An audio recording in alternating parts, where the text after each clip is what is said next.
Well, in the midst of tons of postseason action on your TV tonight, the Pittsburgh Pirates played a very entertaining baseball game. And if you were lucky enough to be watching along to the game of Pittsburgh's pro baseball team, you did get a treat here tonight.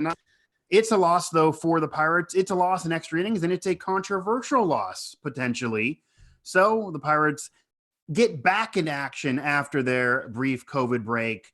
And they give the fans something to talk about. I'll say that to say the least here. I'm your host, Mike Asti. I'm going to be joined by Alan Saunders here for this edition of Pittsburgh Postgame on Pittsburgh Sports Live. This, of course, a Pittsburgh Pirates postgame edition. The Pirates losers in extra innings, in 10 innings, 6-3 to the Cleveland Indians. Pittsburgh now 4-15 on the season, while the Tribe now stands at 14-9. A little bit actually of a disappointing mark for the Indians, but 14-9, Pittsburgh now 4-15. And of course, I'm talking about that extra inning mammoth of a home run by Carlos Santana, who many may say hit a foul ball out of the ballpark. Some others say was a monster home run. Granted, right near the foul post, certainly not a no-doubter, but a ball that ended up being called a home run. They stood by their guns, and the umps gave them the home run, which ends up being the game winner. And Alan, it was one of those games where the Pirates were in a close one mostly throughout. They had to come back at some point. Bell was able to knock a few home, and the Pirates bullpen was able to stabilize most of that game until the end. This is after a couple-day break from COVID. That Red Series did not get to finish after splitting those first two with Cincinnati. And now they lose this one to Cleveland, not a team the Pirates are going to expect to beat, but a game many think maybe they could have won. You're also including a spread that includes 3 runs, 8 hits, 3 errors for Pittsburgh, whereas the Tribe put up 6 off 6 and 0 errors. So defensively, the team didn't help out things either. But what do you make of first game back from the COVID break? It's another loss. It's in extras. It's kind of controversial, but there are some bright spots, I guess. Well, I mean, I think we got to talk about the foul ball, right? I mean, that's the whole Right? game. That The is home run in yeah. overtime goes over the foul pole to the. I don't know. Here's my thing. You hit the ball that hard, you deserve the home run, whether Okay. it was legitimate or not. And like you said, the Pirates bullpen played pretty well throughout, but I think everybody kind of realized that the game goes into extra innings. That's not the strength of this baseball team, and it showed with Sam Howard, a guy that most Pirate fans probably could not pick out of a lineup, serving up 111-mile-an-hour bomb. And yeah, it was probably foul, but it was close enough that it got called fair. And it was also friggin' tattooed. And also, if Howard threw him 5 more pitches, he might not hit one further. Like, Yeah, let's not act like Yeah, they lost the game because of a questionable call. They lost the game because they have a terrible bullpen, and they were in an extended battle with a team where they needed to go a long time with the bullpen, and they're just not capable of doing that. It didn't matter if it was that batter, the next batter still had 2 guys on, so like, yes, they lost because of a questionable home run call, but that ball was destroyed. And you call that foul and you put Santana back in the box. I still like his chances to drive a run in. So yeah, a controversial call, but I think a justified ending nonetheless. And also just a terrible baseball game. Poorly, you said 3 errors. There must have been a dozen misplays from both sides. Yeah. And this is a team that didn't play all week. What have they been doing? Sitting around? I mean, they do. The Pirates have a talent deficit. Alan fired up here early on. I'm liking this. Pirates have a talent deficit. They are not that good of a baseball team. Yeah. You would think with a new manager and a new general manager who's trying to implement some new systems, that they would at least play well fundamentally. This was garbage, and I'll be honest, tough to watch. Like at times, it was a really poorly played baseball game from both sides. The Indians tried to hand them the game an inning before they won it. They make back-to-back defensive misplays to put 2 men on, and then Jared Dyson gets picked off second base. Yeah. Also can't happen if you're only on the team for being a fast center fielder and you somehow get on base, you can't get picked off. But I just think in general, the big thing, like you said, though, is Brubaker does not go deep into the game, and you turn over to the bullpen at that stage, sort of regardless of what the score is, this bullpen's not going to get the job done. I will say, though, I thought Keone Kela pitched very well coming back, and maybe we'll get to talk about him a little bit more as we go forward. Yeah, and again, Alan fired up here on the postgame show, so I'm liking it. That was a game that's going to get Pirate fans fired up, and I do see we actually have some chatters here. But again, Pirates edition of Pittsburgh postgame on PSL. Alan Saunders, I'm Mike Asti. Pirates lose 6-3 in extras off that mammoth home run. It's a home run, and I could see certainly he was going to hit a lot of those pitches out of the ballpark with the connection that he had on that one. But we were talking here as we're waiting on the Zoom before that game finally finished. And to me, it was a foul ball. To me, it was a little bit to the left of the foul pole. But I will agree with you in terms of the Pirates can't blame it on that one. Not only do they have a talent deficit, but they have 3 errors. It just that game was lost 3 or 4 times over.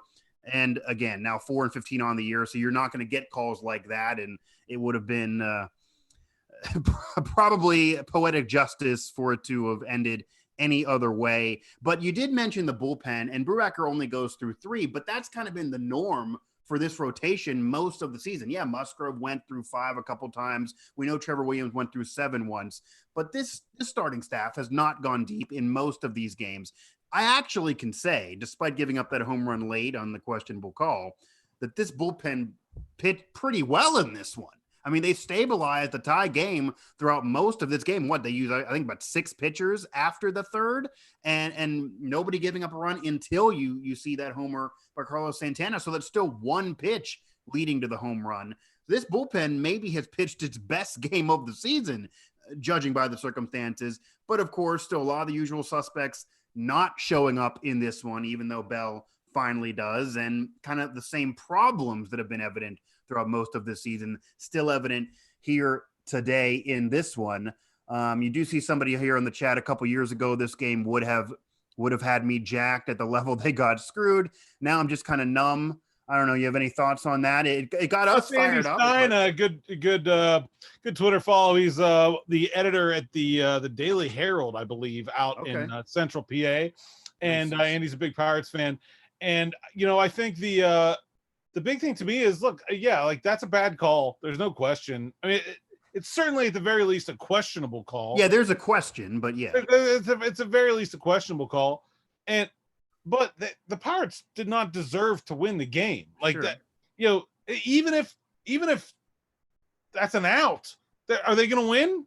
Are you confident in them winning? No, man. I was thinking we were going to be here till 2 a.m. trying to get this in. No, if Santana pops up, I'm not even sure they catch it, given their track record in the rest of the game. So yes, it's a bad call, but they did not deserve to win the game, and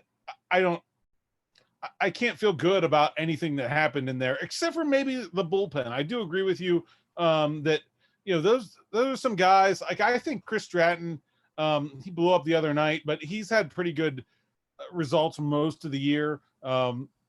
Derek Holland is an interesting guy that basically never pitches. I don't know. I think that's one of those things where this team really needs to and the trade deadline is in something like 13 days. The 31st, but they need to decide what they're doing, because if they're a team that's like pretending to try to win these games, then Derek Holland should probably be pitching more. And if they're a team that's just worried about getting some guys some innings and figuring out what happens next year, then why is he still on the team? Why is Jared Dyson still on the team? Why are either of those guys ever playing? Like, I'd imagine they're going to be traded, regardless of what their value is. They shouldn't be on this team, and this team shouldn't be caring so much about trying to win this year at, again, 4-15.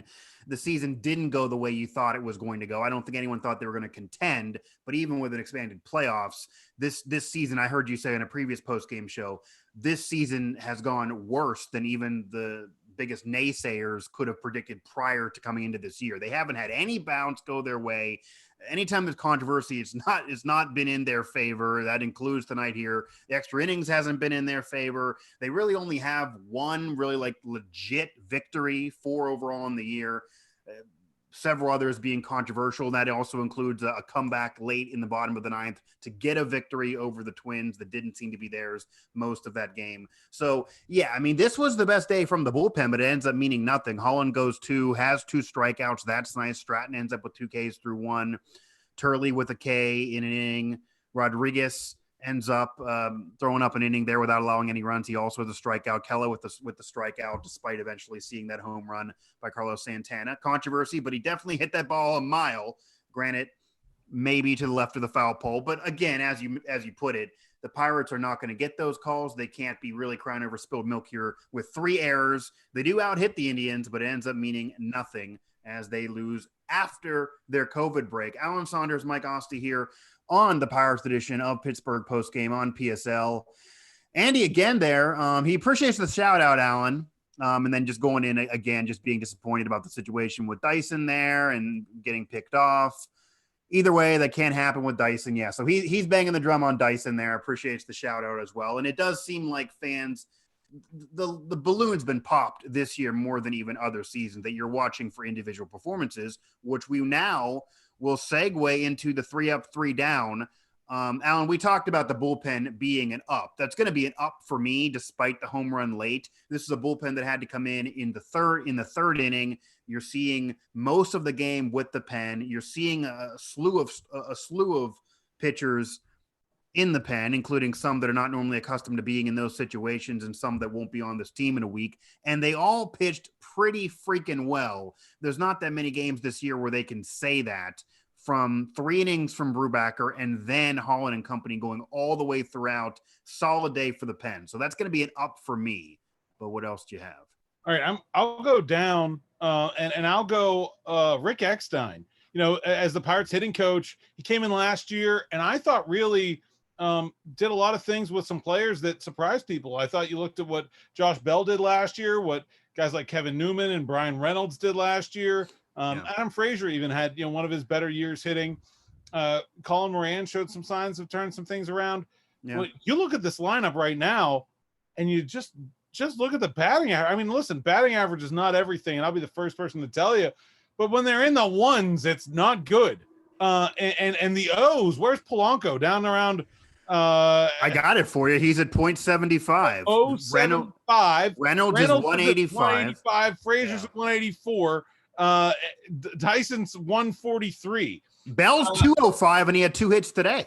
So he had 1 hit and 2 RBI. It does not require advanced statistical analysis to tell you that stinks. And not only are those guys not hitting well, with maybe the exception of Dyson, those are the guys that are supposed to be leading this team offensively. They're all in a slump at the same time. And so, yeah, I guess you could pick on the individual players and say that Reynolds and Polanco and Frazier and Bell and Moran and everybody else not named Eric Gonzalez on the team should be hitting better. But also, if the whole team isn't hitting very well, I think that also puts the hairy eyeball on the hitting coach, and that's why he's getting a negative from me. Yeah, and I think that's actually fair because pretty much every single one of these post-game shows, regardless of who's been the host, regardless of who's been the analyst, somebody somewhere has said that Reynolds or Polanco is a down because they both just been struggling mightily at the plate. Of course, the season Reynolds had last year, nobody would have thought, and nobody necessarily would think he's going to do that again this year. But you still got to be better than you are. Same thing with Polanco, despite his COVID situation and then even more of a reduced season. Bell's hitting a little bit recently. Of course, Colin Moran hitting. He's been the best regular hitter on this team outside of Gonzalez, who jumped in there recently, as crazy as that sounds. I think Brubaker in the starting rotation, again, having problems is another down for me. I get it. You're not going to expect anybody to be an ace. I get all the injuries. I get you're not going to expect these guys to be pitching above themselves, and Musgrove lost some okay appearances. Trevor Williams now is going deeper into games. You're not going to expect tons from Brubaker, but you got to get through 4 innings. I mean, they got to get these starters at least to where they're flirting with even what would officially count as a win if they would win it. That's not even the case in some of these games. And that makes it difficult on the bullpen, which coincidentally did perform today. But you got to get through 4 for a starter. It's Major League Baseball, and I know that they don't necessarily care about this year at this point, but the reason they're in this situation is because they can't get deep into games from the starter. Yeah, I agree with that. And, to me, this is another one of these things where I can't quite figure out what they're trying to do. I'd have a hard time arguing that JT Brubaker is one of their best 5 pitchers. Sure. Right. So if he's in the starting rotation to get experience and to just put him out there and see what happens, keep him out. Let him throw more than 57 pitches. Yeah. Like, take it off, take a night off from the bullpen that's been struggling so much. But it's not like he was getting shelled. It's not like it was a blowout. It's 3 runs in 3 innings. That's pretty bad. But it could be worse. It could be much worse. But I just don't understand the impetus for the quick hook when you're just trying to put a guy out there anyway. I don't get it. If you're just trying to get him out there for a look, give him a look. Give him 6 innings. If you don't care if you win or lose, who cares? Let him. I don't know. I don't understand what they're doing there. I think JT Brubaker's probably a borderline starting pitcher, or I think it's very unsettled whether he's a starting pitcher or relief pitcher at the major league level still. And so him getting starts to see what he's like, to me, I understand, but I'd like to see if he can go more than 3 innings, even if it's 6 runs in 6 innings. So what? I don't know. I'm with you. All right. I'm going to go plus, and I have a very enthusiastic plus here. Okay. So you're smiling already. This is early in the game. What inning is it? I don't know. It's the 2nd inning. Gregory Polanco hits a foul ball. The foul ball is the theme of the evening here. Gregory Polanco hits a foul ball, and it goes into the Allegheny River, and a passerby is like, you know what? I need that. I need that. And he takes his shirt off and he takes his shoes off and into the Allegheny River for Gregory Polanco's foul ball. Now, most people would say, you dummy, that's a foul ball. And from the outside of the stadium, you probably don't have any idea whether it was fair or foul or not. Probably did not know. But look, that ball is priceless. How many 2020 Major League Baseball foul balls, fair balls, home run balls are there going to be out there? The fans they have to leave the ballpark for somebody to get their hands on them. That one left the ballpark. That might be one of a handful all season. Yes, go into the river and get that ball. That's immediately a collector's item. And I'm listen, I've been in the river. Okay. Well, I was going to say, are you going in the river? When there's not much rain, the water is generally fairly clean. Go get it. I love the enthusiasm. Yes, I'm all in on going into the river to get even a foul ball in 2020. Is that right now? I feel like that right now, that man is leading candidate for fan of the year right now, because he's doing it better than everybody else. He is. Yeah. He put A for effort into this game more than I could say players on either one of these two teams.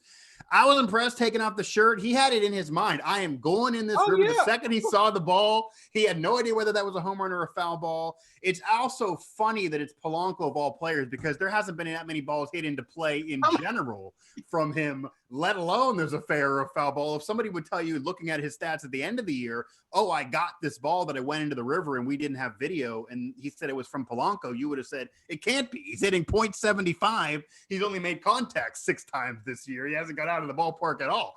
Well, no, he got out of the ballpark there with that foul ball, and the fan went out and got it. So I'm impressed there as well.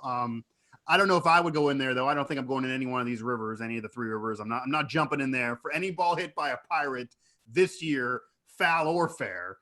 4 and 15, I don't think anything's going to be of consequence. But that's fan of the year, so I appreciate the effort. He got some national coverage out there on Twitter. He's been out there on some of those official Twitter accounts throughout Major League Baseball and their coverage. So, hey, more power to you. If we can get his name, we'll throw the name out there to really give him some dap. Yeah, if you know the guy that jumped into the river, right, leave us a comment in this video or find me on Twitter, because we'll bring him on the show. I will have him on the show in a heartbeat if we find the guy that jumped into the river. Absolutely, I'm making that promise right now. Yeah, I'll even offer 2 suggestions to this gentleman.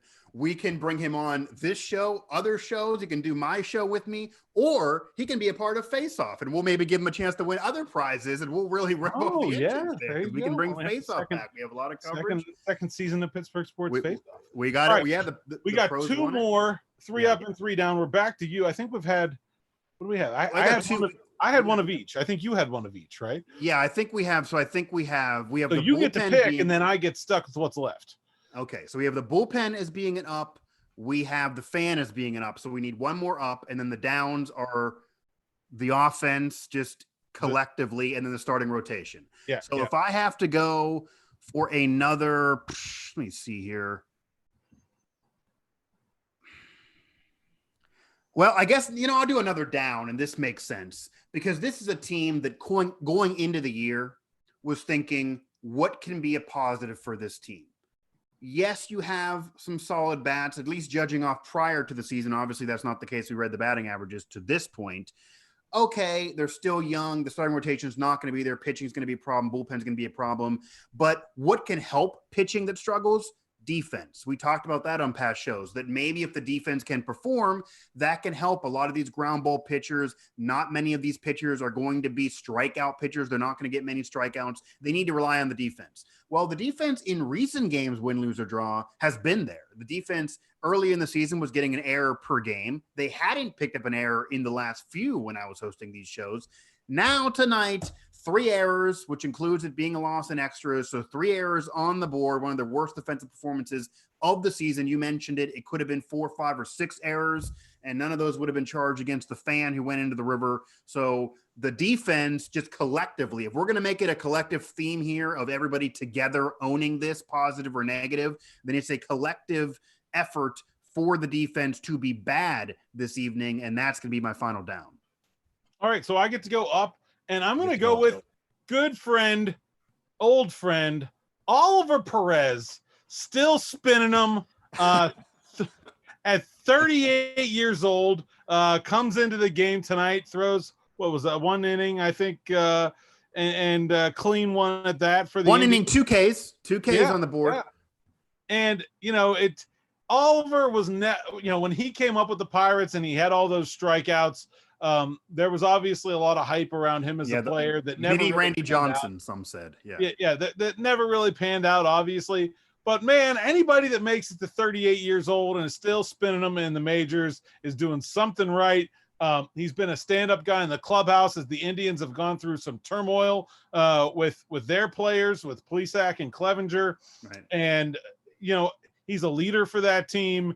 And, it just kind of makes me – this is supposed to be a positive. I'm trying to keep it light, but it makes me kind of a little bit sad as you kind of just think about all those guys that just get ripped away or traded away through failed rebuild after failed rebuild. I mean, God, if this guy had spent his entire career in Pittsburgh, he'd be like a legend, right? I mean, if he could have just stayed in Pittsburgh and made like corny pierogi commercials and been a service, he's never not been in the majors ever since he left Pittsburgh in 2006. Yeah. Every year he's been it. So like he would have been great. Just keep like that's one of the things that happens when you have a failing franchise is that you lose guys like that, where he's been a perfectly reasonable contributor for a long time. Had a 1.13 ERA coming into today, and it went down from there. Good guy too. And fun. I got a bonus plus also. Okay. Bonus plus the overtime rules, because nobody wanted that game to go any farther than 10 innings, and it did not. And so I'm thankful for that. The overtime rules. Well, great. We had a home run, and even if there was nobody on base, that still would have been the winner. Yeah, but it would have been 1-0 with nobody on base, and just the overtime rules to me, they're a winner there. You put that 3-run home run up, the game's over. Yeah, no, the overtime rules need to be there for this year, and I'm glad they're there for while we're doing these shows to get these in prior to 2 a.m. with the way the Pirates play, but I'm not a fan of them permanently, but we'll leave that for another program. Yeah, Oliver Perez is a major up. I mean, Oliver Perez is a guy that almost 40 years old, still throwing them, and he's a guy that became a career journeyman, unfortunately, as you mentioned, had that extended time period with the New York Mets after leaving Pittsburgh, Seattle, Arizona, Houston, now what he's doing with Cleveland. He's a guy that you want on a winning team. I mean, he's a guy that you want to have at your disposal on a winning team. He's still able to throw nasty stuff, even though it's not nearly the guy that was in the early 2000s for Pittsburgh. That I even said this actually the other day on Twitter when people were starting to give that Oliver Perez action again on social media, that He gave Pirate fans a reason to be excited to go to that ballpark in the early 2000s when those teams were really bad. There was not many other reasons, and people were excited. I remember sneaking in trying to stay longer for a doubleheader because I knew I was going to get more from Oliver Perez, and he was going to start that second game. And that was back when they tried to make you pay for both games, and it was different. So he was somebody that he did bring the fans in at one point, and I'm happy for the guy. Hope he stays around. Hope he can pitch beyond 40. Hell, the Pirates should bring him on for a ceremonial final year at some point here. It wouldn't make a difference, really. Why not get him in some commercials? I think this is a fan base that would embrace an Oliver Perez. But, fortunately for him, though, he didn't have to spend his entire career in Pittsburgh because that would have been a lot more losing than what he dealt with in the beginning. Although, unfortunately for him, he didn't get on that many winners. A little bit with the Mets in 2006, 2008. But he might have been helpful in some of those Pirate teams, 2013 to 2015 for sure. And who knows if they could have extended things and how he would have been. But regardless, we can look ahead to the future of Oliver Perez. We can also look ahead to the future of this Pittsburgh Pirates team moving forward here throughout the rest of the month and the trade deadline. Alan Saunders, I'm Mike Asti here. It is the Pirates edition of Pittsburgh Postgame on Pittsburgh Sports Live. The Pirates losing in extras 6-3, a controversial but also a mammoth home run from Carlos Santana for the Indians ends up being the winner. Pittsburgh now 4-15 on the year. The Tribe 14-9. Alan, Milwaukee after the end of this series, so two more against the Indians. Milwaukee, the White Sox, the Cardinals. Milwaukee again. You're closing out the month. Matt and I actually talked on a past post-game show. In all likelihood, this team may not win a series at all this entire season is where I'm leaning. But if they do win one, maybe early in September against a team like the Royals. What do you expect the rest of this season? Who do you expect to be on this team moving forward because the trade deadline is approaching? And how are you watching this game? I mean, part of it is we got to have more production from Reynolds and Polanco at some point to just think about them in terms of their future with this team. Well, I think the other thing, if this, let's put contention aside because it's right. That's not happening. Doesn't matter what happens. That's not happening. But if they're going to win some baseball games and have some good feelings at the end of the season, which I do think is still possible, I think the team goes on a run and ends up playing well towards the end of the year. I think you can exit with some good feelings about the way that the season went. But if you're going to do that, you got to get healthy. I mean, they're just not. They're not a deep team to begin with. And then they have a bunch of guys on the injured list. I mean, that's not going to help matters. I mean, I don't know. Obviously, they got a couple of those guys that are out long-term, so they're not going to get totally healthy, but they could get Kyle Crick back. That would be a big deal for the bullpen, especially if he looks like the pitcher he was in 2008 and the first half of 2018, the first half of 2019. Obviously Joe Musgrove is a hugely important part of the starting rotation that's not in it right now. So yeah, I mean, I think that is a key if they're going to pull off some victories here. And then, yeah, I think that the team, I think the fundamental foundation of the team is going to change around the trade deadline. I think you're going to see veterans exiting one way or another, guys like Holland and Dyson and, just those kind of players that sort of aren't in the long-term plans. And I would be surprised if Keona Kella is not traded. I mean, to me, it just seems like a no-brainer. A team that's won 4 games does not need a closer. Anybody can close if you're only going to win 4. And so the fan in the river could close. You will have no less production out of your baseball team if you trade away your closer when you're 4-15. It doesn't matter. In fact, one of those games they come back after a blown save, right? So it really doesn't matter. So I would be very surprised if he remains on the team after the trade deadline. I think a guy like Richard Rodriguez could be tradable as well, given the way he's playing. And look, Josh Bell, if he gets hot, there may be a market. I was going to ask about that. I don't think he's a Pirate long-term based on what his power gets on the open market and what they're going to be interested in spending in the next couple of years. But he has to hit a little better than he's hit now. He needs more home runs. He doesn't have to hit for average better, but needs more home runs to have a real market for him, because nobody that's a contender is going to replace a first baseman or designated hitter with him right now, the way he's been hitting. But yeah, so I expect the fundamental foundation of the team to change in the next 2 weeks. And then maybe you see a team where it is all about just those individual performances, seeing what guys can do. And like you talked about Oliver Perez way back in 2006, that can still generate some excitement if some young guys get an opportunity and do well. The team doesn't have to win to have some good feelings here, but they need some players, at least some of the players, to start playing well, and that can generate some excitement for the future. Right now, is anybody excited about any of these guys being on the team in 2021? No, and that's the problem, that even though they had this COVID reduced schedule where they're not going to be regarded as one of the worst teams ever, because people are probably going to give them a mulligan throughout history for this season, and it does act as a little bit of a blessing in that regard. We don't have to sit through 162 of these.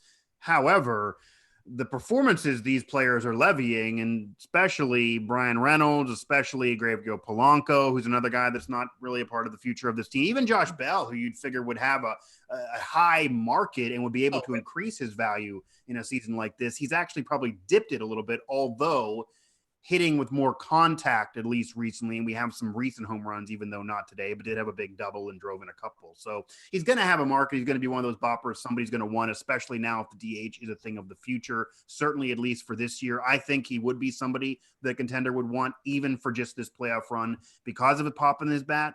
But overall, yeah, there's nobody now to be excited about. I would imagine most Pirate fans are less excited about even these individual players, even Reynolds and company, than they would have been if we didn't have a season or prior to this season. So yeah, a lot of the value has gone down. We're going to see what will happen in a couple weeks when we really get most of these players probably out of here who are not going to be part of the future. That may include some surprises. And we'll see. Again, the Pirates losers in this one, which is nothing new, but they do it in entertaining and kind of controversial fashion. A fan even goes in the river. So you get it all in this one here. 6-3 losers to the Cleveland Indians. Pirates now 4-15 on the year. Cleveland 14-9. We're going to take a break from the Pirates postgame show tomorrow night. Matt and John will have the Riverhounds here on Pittsburgh postgame. We'll be back at it on Thursday. I believe Alan will be with you on Thursday. I'll be with you on Friday. Then we'll be with you throughout the weekend. If the Pirates can keep on moving and stay away from COVID and win, lose, or draw, we'll be with you, even especially with those fans that go in the river. So we appreciate them. And anybody out there, if you know who that was, let us know. Free spot on the show. We'll all follow you. We'll all talk to you. We'll give you some chances to win some prizes. We'll do a lot of funky things because we do appreciate your effort in terms of caring about this baseball team.